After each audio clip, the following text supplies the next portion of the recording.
Good evening, everyone. A very warm welcome to all our participants joining us today for part two of our webinar series on the Corporate Law Amendment Bill 2026.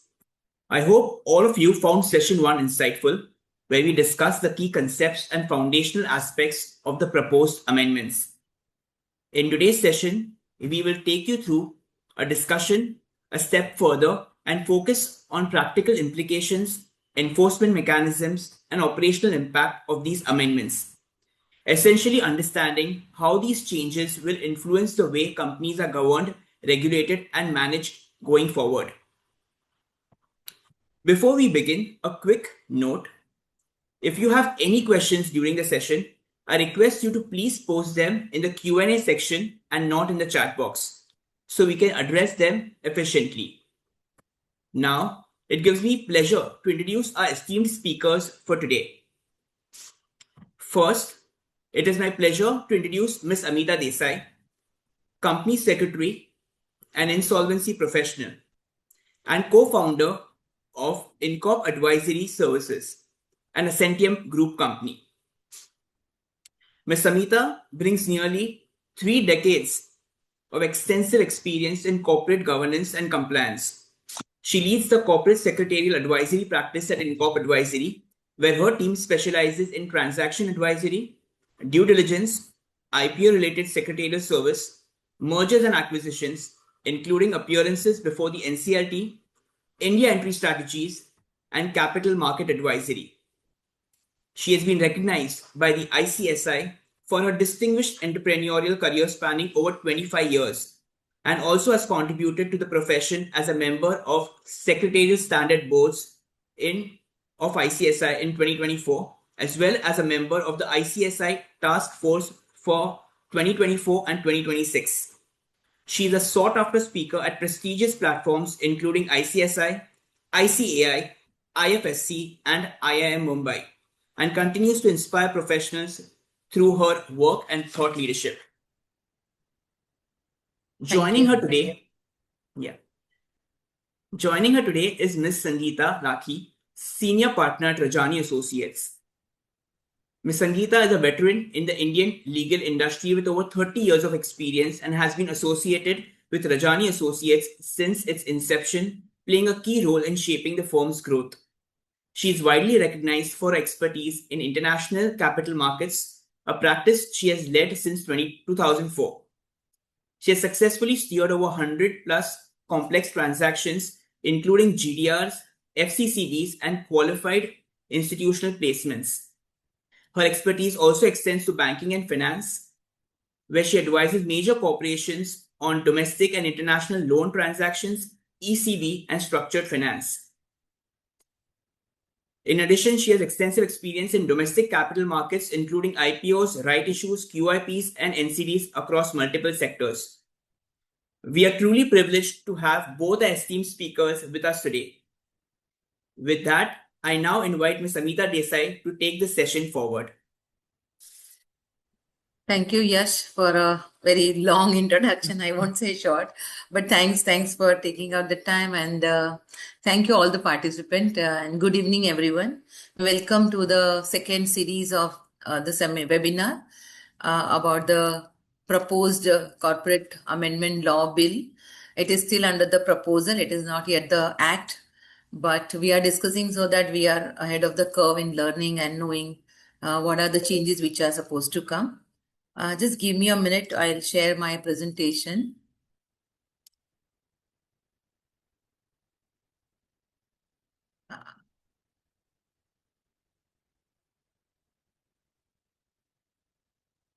Yes, just confirm. Is it visible? Is it visible, Yash? Yes, ma'am, it's visible. Yeah, thank you.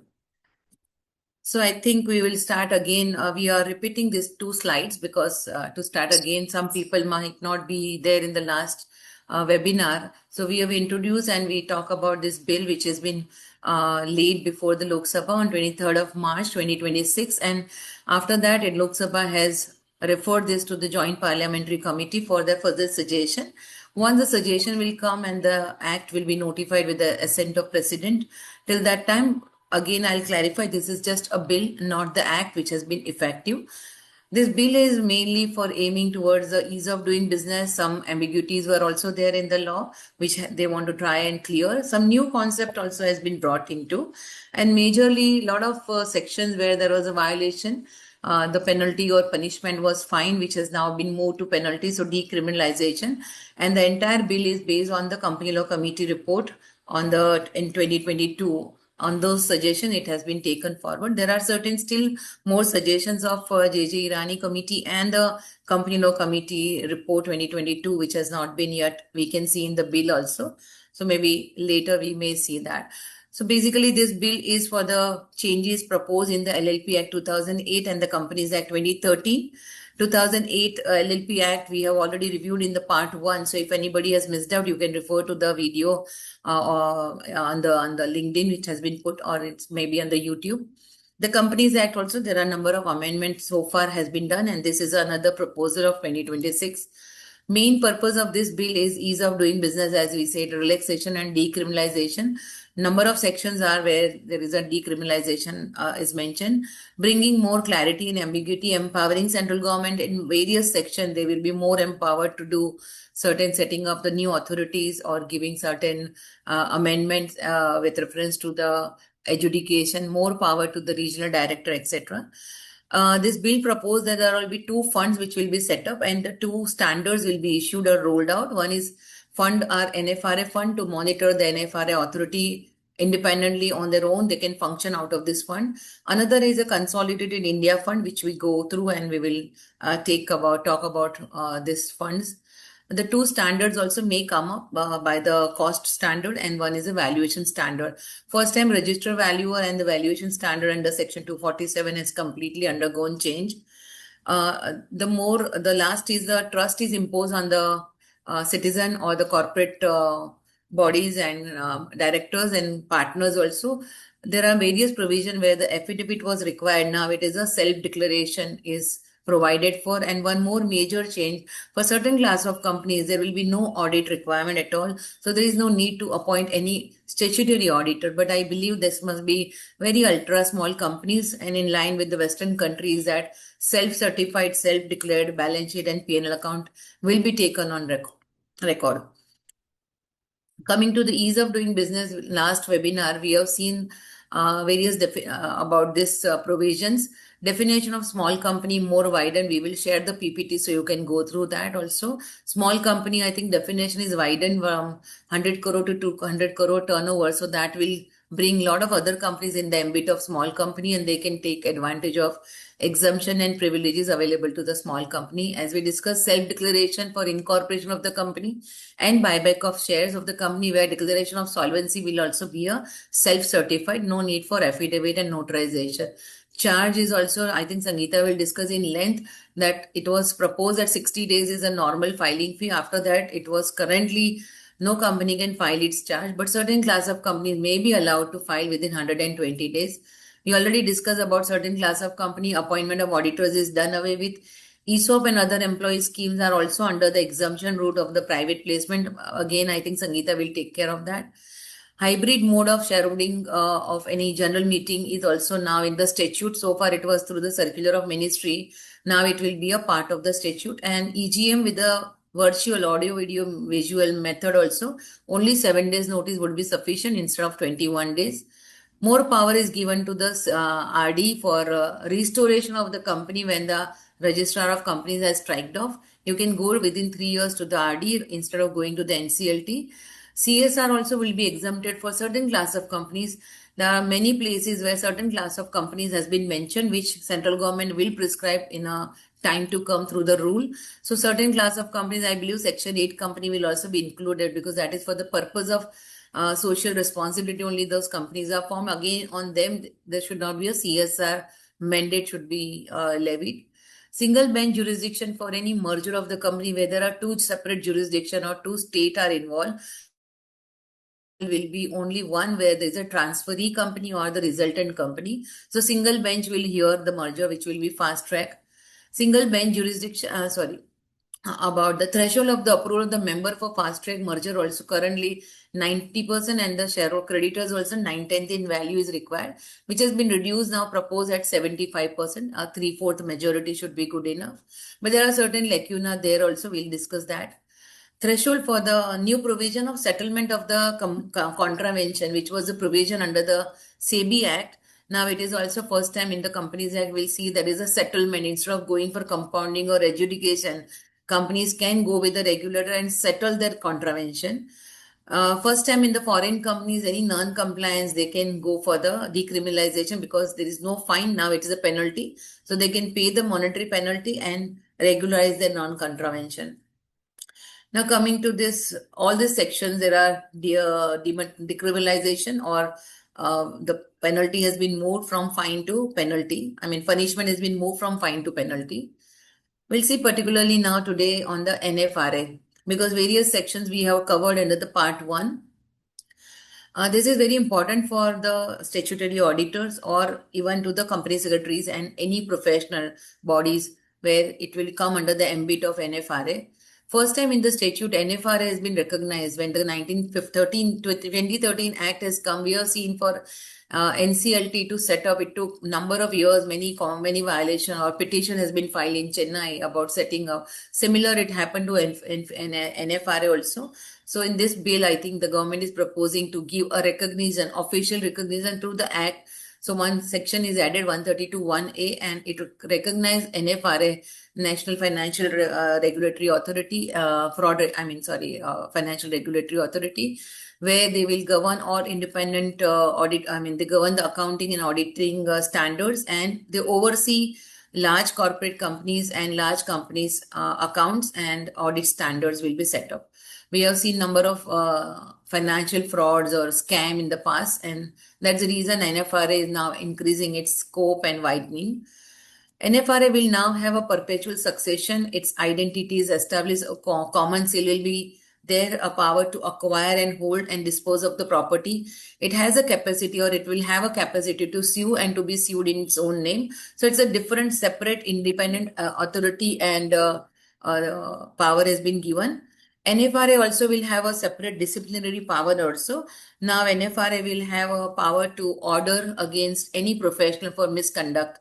Now we'll see what is the misconduct of any professional, which the earlier under section 22 of the Chartered Accountant Act 1949 has prescribed.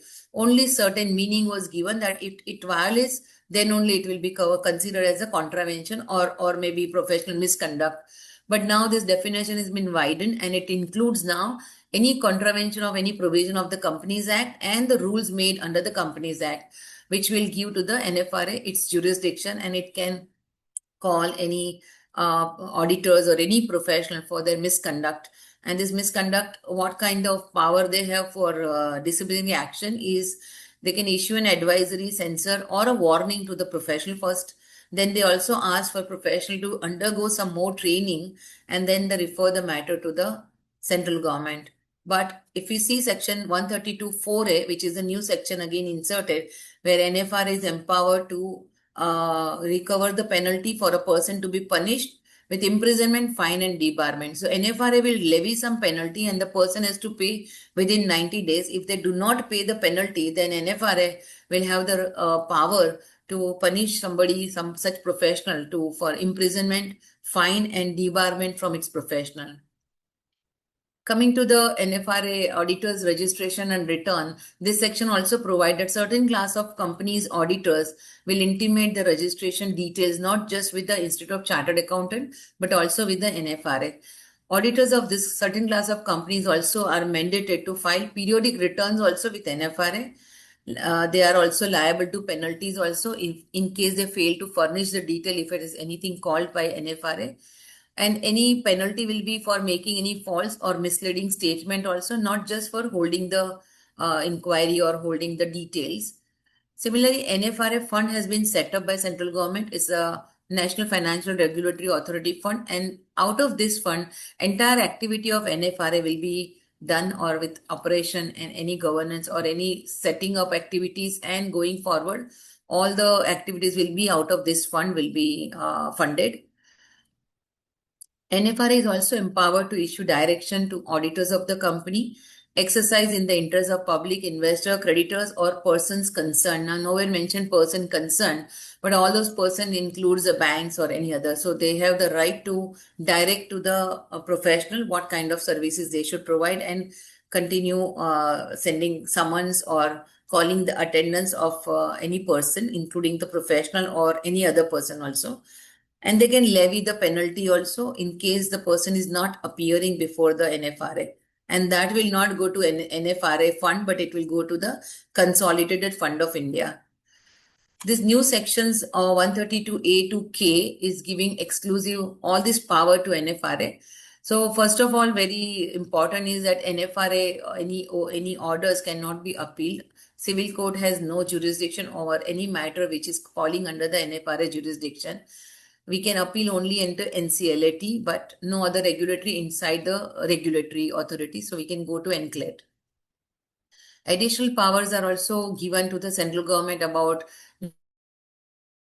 or give direction by central government or supersede the NFRA, etc. This is pertaining to between the central government and NFRA.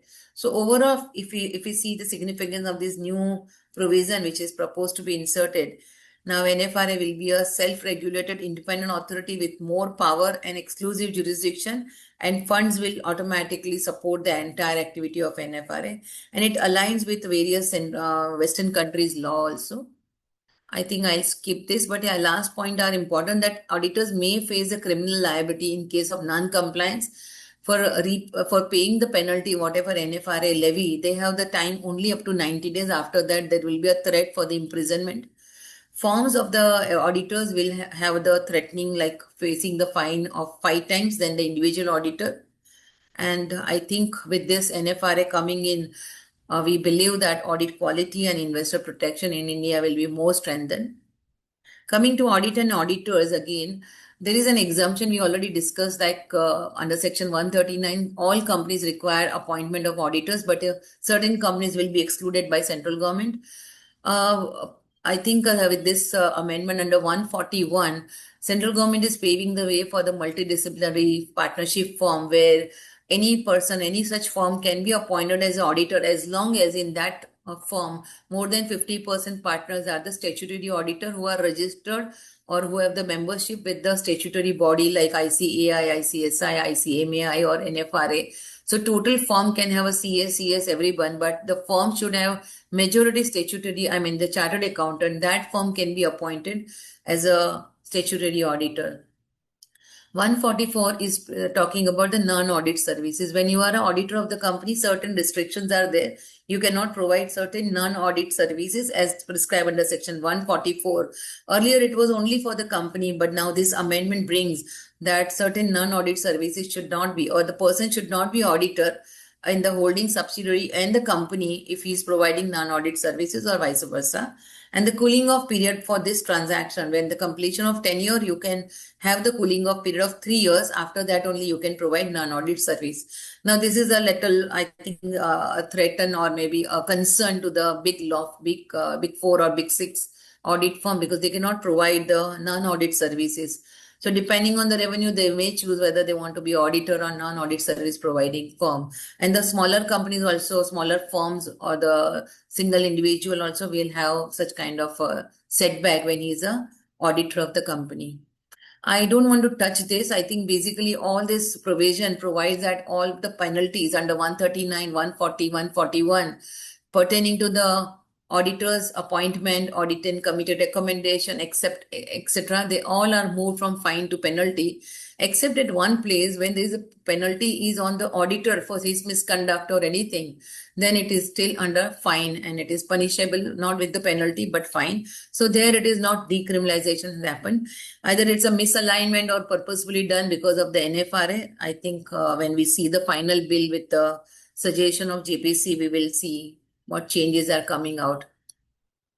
Under section 148, 1A is newly inserted now. Central government can prescribe cost accounting standard also in consultation. So the new cost accounting standard, like I said, valuation standard and cost accounting standard are also coming. So that is under 148 for cost accountant. Similar to the statutory auditor, for cost account auditor also, a firm can be appointed as cost auditor if the majority partner are cost accountant.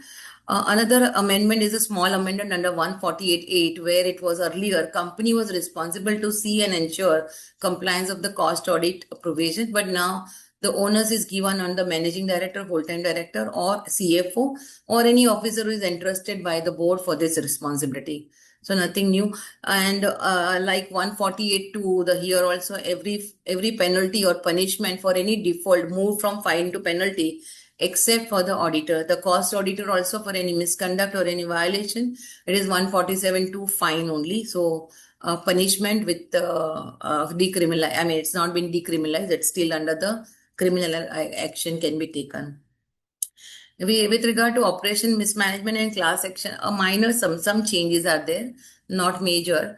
One is power of tribunal. When you file a petition for operation mismanagement, during that time, you cannot change. If the order is given by NCLT, the memorandum and article should not be changed. And if you change, there was a fine prescribed. Now it has been deleted. No fine. The non-compliance will be dealt by the tribunal itself. So that's minor change instead of fine to the regulator. So the NCLT will only directly direct such a action for non-compliance. With respect to class action, section 245, there was some ambiguity. Under section 245(2), it was mentioned that the number of people who can apply for the class action should, whereas correct subsection should have been 3. So this time I think it has been just a clarity or ambiguity has been cleared. Major changes in the register valuer. So far, register valuer are not governed directly by any except the IBBI, but there is no such regulation, and we see the register valuer can value the way they want. There is no such standards are prescribed currently. So register valuer definition has also been inserted in the Companies Act and in the LLP Act also, which we have discussed in the part 1. So here the register valuer, same thing has been put, who has been qualified or as per the definition. And IBBI will be the authority who will govern the register valuer, and they can also set up, IBBI will also recommend valuation standard and valuation policies. And the register valuer currently is appointed by the board. Now it has been mandated that if the company has the audit committee, then it should be by the audit committee and not by the board, or if there is no audit committee, by the board. Power to regional director, I think regional director, more powers are given to RD. We have seen in February, number of amendments has come, the circulars have come from Ministry of Corporate Affairs, more ROC offices and more RD offices are being set up across jurisdiction, across geography, in Western, all the region. So we see there are more powers are also being given, proposed now. Section 403, where the penalties are half for small companies now. There was no upper limit mentioned. It was 100 rupees. If there is a delay in filing balance sheet and annual return, there was a fine was removed, and now there is a penalty. And penalty also now it is only 2 lakh. Upper limit has been paid. Extra. This is the additional filing fee, 100 rupees per day. Under section 242, RD was not having a power to restore the company if the registrar strike off the name of the company under section 248. We all have gone to NCLT also in the past for restoration. Now the power has been given to regional director. Within 3 years of striking of the name by the registrar of company, a person is aggrieved, he can go to the RD. And this is very procedural, and to declog the NCLT, I think this proposal has come, which is very welcoming proposal. Compounding under section 441, also the power of RD goes up to 25 lakh for any compounding. Adjudication, there is no limit, but the compounding matter, RD was having power only up to 25 lakh. Now it has been increased to 1 crore. So up to 1 crore, we don't have to go to the NCLT. Coming to adjudication and penalty, I think we have seen this new section has come under 454B and 454C, which are major changes. I understand that 454B, there is a new introduction of a recovery officer, which was not in the statute any time in the past. Now this recovery officer will have right to recover the penalty what the adjudicating officer has levied and the company is not paying. So currently there is no provision. So this recovery officer will now have a wide power, like he can have a power by issuing a statement or notice to attach its movable and immobile property, attach the bank account, arrest the person, detain in prison, and appoint a receiver also. So these are as in line with the Income Tax Act 1961. So this is a major, because many sections now move from fine to penalty. So we all will face maybe some adjudication orders, and if the client do not pay the penalty, we have to tell them that this recovery officer will have a very, very wide power. Another one, 454C, which is a new introduction where the settlement mechanism has been introduced. Like in SEBI, company can go on its own and settle the matter for any non-contravention. And this amount will be finally going to the Constituted Fund of India, a Consolidated Fund of India. And this is not appealable. When the final authority will give the order, it will be non-appealable, because you on your own, you are going for the settlement. So settle or you go under the adjudication. But once you initiate the settlement, I doubt whether, again, we will be too early to say. There will be rules and some suggestions may follow. But currently, if you are going for the settlement, you can't withdraw and go for the adjudication later.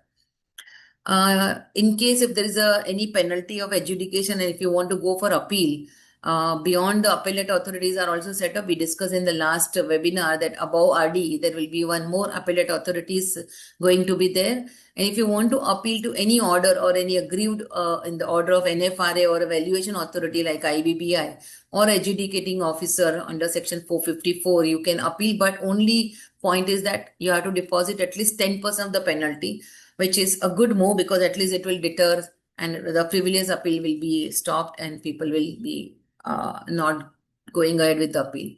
Power to central government, I think this is nothing major. There are more powers given to central government because many things are coming from fine to penalty. So these are more power.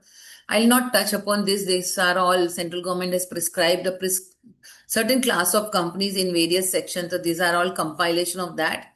And the last slide, like I think company law amendment bill we are already discussing, but currently the company's compliance facilitation scheme is going on from 15th of April to July 15th. It is on.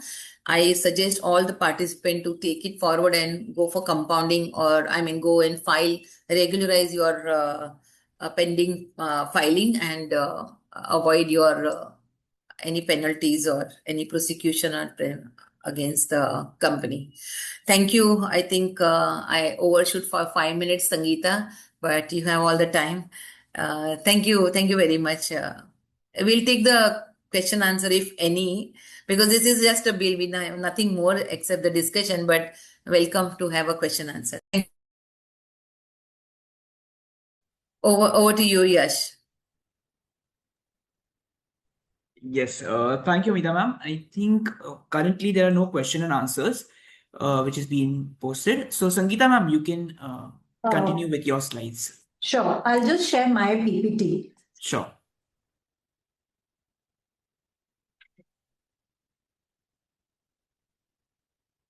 Where is my PPT?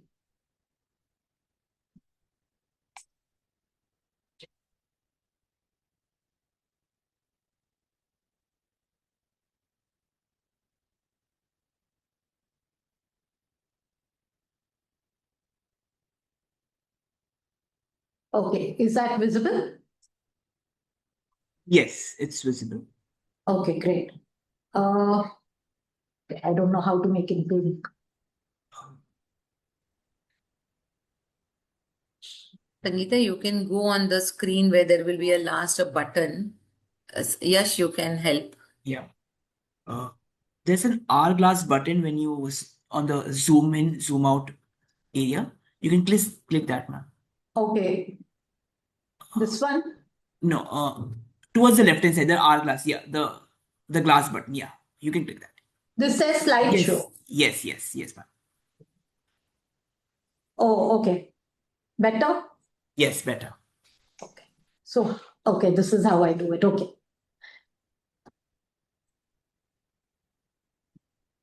Why is it?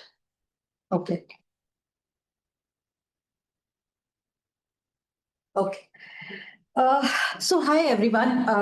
Thank you, Amita, for that. Thank you, Amita, for that.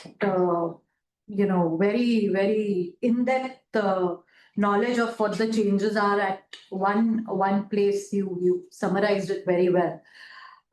So I will just take up a few other changes, and as you all know, this is the second part. So when the Companies Act was changed from 1956 to 2013, it has since 2015 kept making changes, and the main purpose is to decriminalize the penalties or the non-compliance, and move more towards civil penalties. Now, I think if Amita and me will remember, this was FERA days where, you were jailed for committing offenses. Now, that is not the purpose for corporates over here. So that is why I see the changes that have been made are more going towards civil penalties and not penalizing corporates who are, doing their work, giving employment, giving, contributing to the state revenue and everything. So some of course, quite a few changes are welcome. Quite a few are just corrections. So some of the topics that I will deal with, the first one is private placement and ESOP. We all know that section 62 and 42 deal with private placement and ESOP. They go hand in hand. If you're doing 62 1C, you have to go back to 42. But here, I think now looking at the startups in the country and the different instruments that these startups are issuing to their executives, the Company Law proposes to recognize these instruments in the Companies Act and thereby regulate it. These are restricted stock units and stock appreciation rights. They are not defined in the bill, but you can see, what the definition that I've picked up from the internet. What it says are their share awards, their shares. So somewhere your promoter shares, get diluted. They fit growth stage companies. So again, like I said, the startups, they want to retain their KMPs, so they give these RSUs to them, and best for growth in pre-IPO companies. On the contrary, stock appreciation rights, there are no shares. The company does not transfer actual shares. They just receive the monetary difference between the grant price and the fair market value. So it preserves founder ownership, no dilution, and it's performance-based. Like I said, it's best for KPIs. And even if, you have to give exit, it's in cash, it's not shares. Cash-settled SARs are not governed by SEBI. I'm sure this is just temporary. Once SEBI sees that these are instruments, I'm sure it will bring up some, guidelines to even govern those. Then again, instruments are best for mature or profit-driven companies. Once the bill is finalized and changes are made, my last comment here is that they'll have to factor in a formula to determine how the RSU and SAR will be linked to the value of the share capital of the company. Because the bill says it will be linked to the value of the share capital of the company, but it doesn't give a formula as to how to link it. So that change will have to be done. Okay. Register of charge and register of members. So 77 and 88 Companies Act, it says that when companies create charge on their assets, this is in India or overseas, you have to register the charge with the ROC. And that timeline is 60 days, which is proposed to be made into 120 days. Again, welcome change, reduce the risk of penalties, because sometimes there is just administrative delays. Sometimes small companies do not actually keep, the proper admin like a company secretary or an accountant, or they don't even go to third parties to get these, filings done. So for them, it is very good because even if something else takes up their time, they still have 120 days to register the charge. There's a new section that is proposed, which is this company will not enter a notice of any trust. Now, this was there in the 1956 Act. It has been reintroduced here. The main reason for this is sometimes there are disputes between the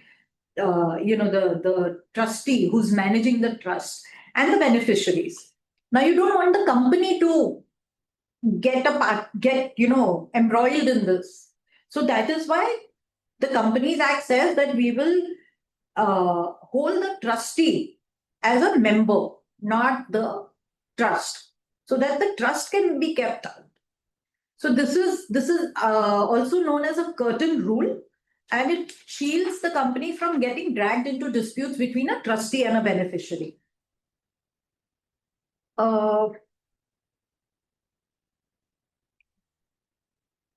IEPF. 124 unpaid dividend account. We all know that the dividend that a company pays, sometimes it remains unclaimed, unpaid. The company is bound to transfer it to the unpaid dividend account, which the company itself opens, which is 30 days. But after 7 years, if it is still unclaimed, unpaid, it has to go to the IEPF, which it's the government account. The changes that the current bill proposes is that dividend that is paid on the shares that are already transferred to the IEPF, the dividend on those shares must also be transferred. This was missing in the Companies Act. And likewise, Section 125 changes, same thing. If a company has received money on shares bought back, but the money remains unpaid for 7 years, again, that also has to go to IEPF. Board's report, 134, deals with financial statement and board report. Now, we all know that in a financial statement, it has to be accompanied by a board report, auditor's report. What the bill proposes to do is that it has introduced certain additional requirements that must be added to the board report, which is meetings of the board, loans, guarantees, investment, RPT, dividends, etc. Also, which is very good, is that the bill has said that every board report, should even talk on the auditor's comment, any adverse remark by the auditors.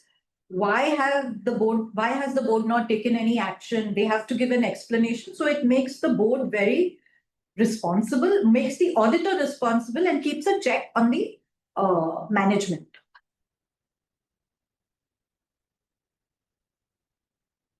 Composition of audit committee. Meetings of the board and its powers, 173.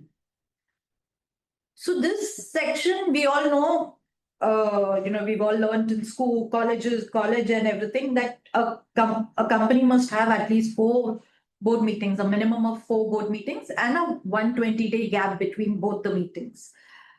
What this new change is actually only for an OPC, which is a 1-person company, small company, and dormant company, is that it can hold just 1 meeting in a calendar year, and it will be deemed to be in compliance with this section. So this doesn't change anything for a normal company. It's just for 1-person company, small company, and dormant company.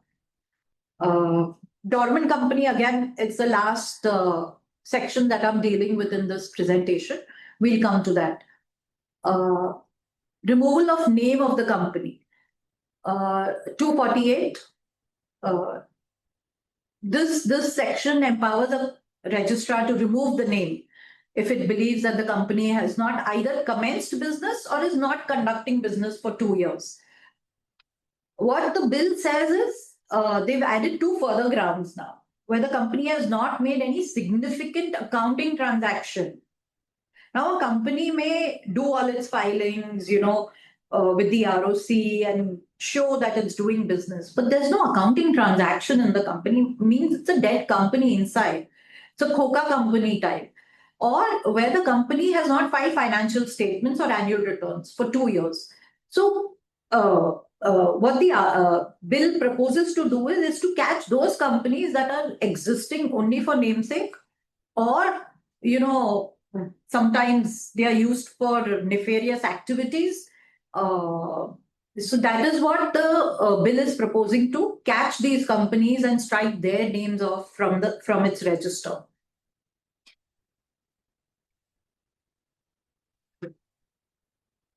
So somewhere it says, in the previous slide it said that remove the name after extinguishing its liabilities, all its liabilities. But today the Companies Act does not prescribe how its liabilities will be extinguished. The bill proposes to provide the manner. Summary procedure for liquidation. This is very interesting. This says that 361, it says that if a company has to be wound up under Chapter 20, we all know that nowadays winding up goes under the IBC, but there are certain events that happen under the Companies Act where you can even, like, for just cause, you can go under the Companies Act. And this is another one. This is a fast track winding up process. But this is designed for small companies. And rather than going to the NCLT, you can go to the regional director directly and wind up your company. But of course, you have to have assets not exceeding more than 1 crore. And you have to belong to a certain class of companies, which is defined in Rule 190 of the winding up rules. So the bill proposes, the bill proposes to clarify the circumstances under which such winding up may take place.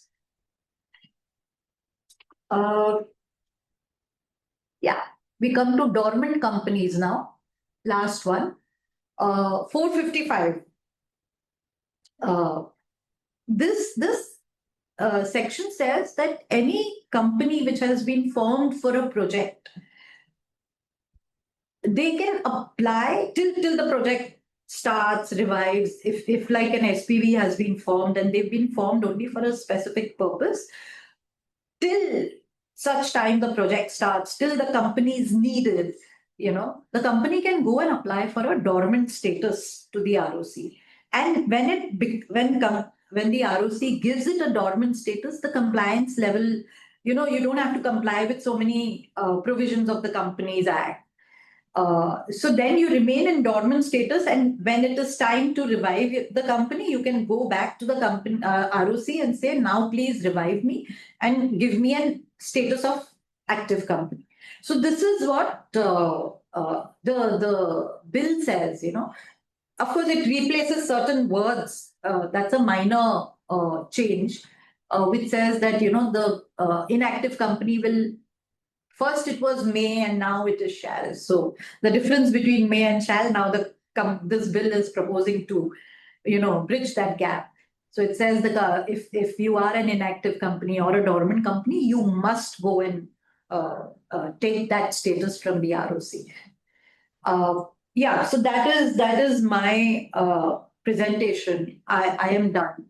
Amita, So Sangeeta, I'll tell you, between the dormant company and the strike off, the ministry is saying now, either you be active company, or if you are inactive because you do not have a significant accounting transaction, you are holding a land parcel or maybe sometime IPR, and you are continuing and you are not having a significant accounting transaction from the operation of the company, then you are given an option, then go and put your company into dormancy. Otherwise, it will be shall. The word is saying if you remain inactive company, then you shall be struck off by the ROC.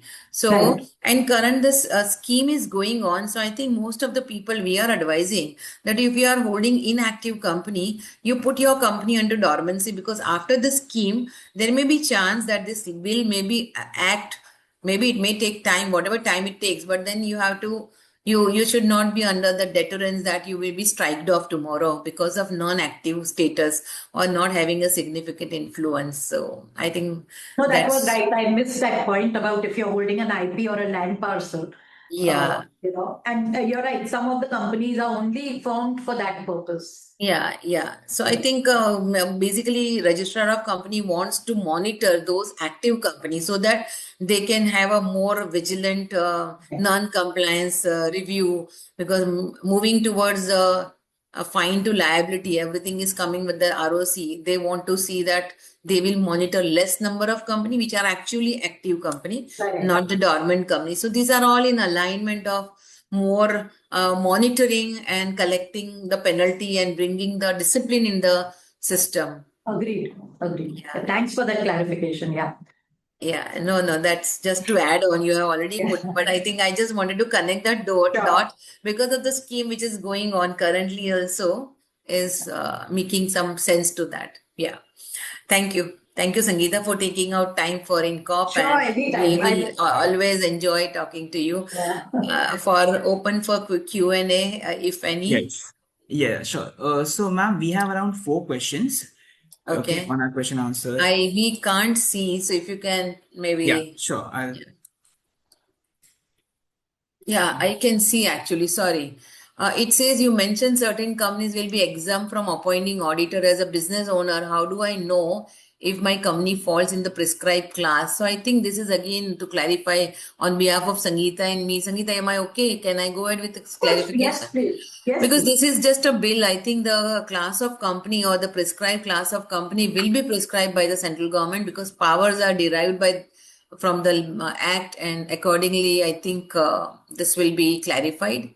I believe it will be ultra small companies where there is no secured loan from the creditors, from the bankers, and no public money has been used. Second question is that we have an old inactive subsidiary that we never formally closed. Under the new rule, are we at risk of automatic strike off? Yeah, if this rule is been notified or this act will be notified, then you may have a risk of strike off the company. So it's advisable if it is an inactive company and you have some assets into that, put it in the dormancy. That's the best situation. And for 5 years, you can put under the dormancy. Sangeeta, if you want to take up the next question, it is for you. Yeah. I can't see the question. I will read out for you. For small companies getting 120 days to file the charges, does this apply to the charge already created or only future ones? No, future ones. Because this is just a bill, it is not yet notified. So this is just a proposal. If you've not registered your charges, then please do it immediately. Yeah, but now currently there is no provision.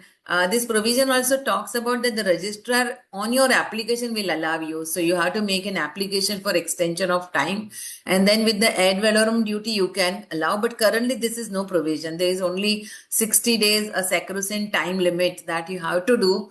Otherwise you have to execute agreement again and go again. That's the provision. The last question which I can see is as a director, if the auditor raises a qualification and I don't fully agree with it, am I still required to explain in the board report? I think, Sangeeta, Yes. you can take it. Yeah. Yes. You must. Yeah. So because any adverse comment from the auditors, the board has to give an explanation as to why it does not agree. And it's not necessary that the board's explanation is wrong. It's their viewpoint, but yes. No, the question is that they are not in agreement with the auditor's remark or the comment or qualification. So what do we do? So I think you give the explanation. Yeah. The board report. Yeah. Your explanation is a management side explanation. But I mean, fortunately, currently that is only for the qualification or adverse remark, but going forward, it will be for all the comments of the auditors, the management has to reply. So it will bring more transparency, more accountability on the board and the management to give the reply why there is a difference of opinion. And in the board report, they also need to put that audit committee has given certain recommendation, but the board has not accepted that recommendation. Then only now the board has to give reply with the justification and reasoning. So I think that part is also added in this proposed bill. Yes. Any more question? I think I can see only those three only. Yes, any more question? No, ma'am. I think that's it. Anybody wants to talk, you can open, anybody can raise the hand and maybe you can allow to speak and directly put across anything. Yes. I can see some of my friends also, Tushar Sridharani, Jitubai Nigandhi, Sujata Chattopadhyay. Thank you for joining everyone. Jaideep Bhai. So if participants have Anybody? any questions, please, you can put them on the question answer chat.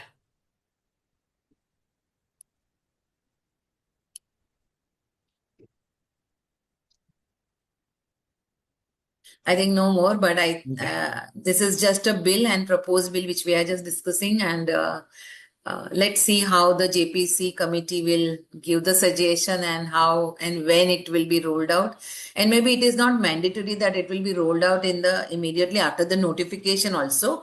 Last time also in the previous bills also we have seen different dates are notified, different dates are of the implementation, and the central government will also roll out certain new rules of NFRA or maybe for the valuation. A register valuer, I think a lot of things will undergo change. Now currently the way the register valuer giving valuation for different private placement in a span of just 2-3 months, there is a variation of valuation. I think some discipline will come there also. So some are very welcome, some time to see how it will be rolled out. Like recovery officer, I am seeing it's a threat, but it's a good point because penalty need to be paid. Currently, they just don't pay nothing, no recovery provisions are there. Thank you, Yash. Over Thank to you, you. everyone. Thank you, So- Yash. Yes. So as we come to the end of today's session, I would like to extend my sincere thanks to our speakers. Amita ma'am, thank you for your clear, practical and insightful perspective on evolving corporate law landscape. Sangeeta ma'am, your expertise in corporate laws and compliance brought tremendous depth and real world relevance in today's discussion. I'm sure all our participants have gained valuable insights into how Corporate Law Amendment Bill 2026 will impact businesses and regulatory practices going forward. For any follow-up queries, you may write to us on our official email ID shared, and we'd also encourage you to stay connected with us via our LinkedIn page, and you can scan the QR code given here and continue to explore important developments across corporate law, ESG, GIFT City, and other emerging areas. Thank you once again for joining us today and have a wonderful evening. Thank you. Thank you. Thank you. Bye-bye.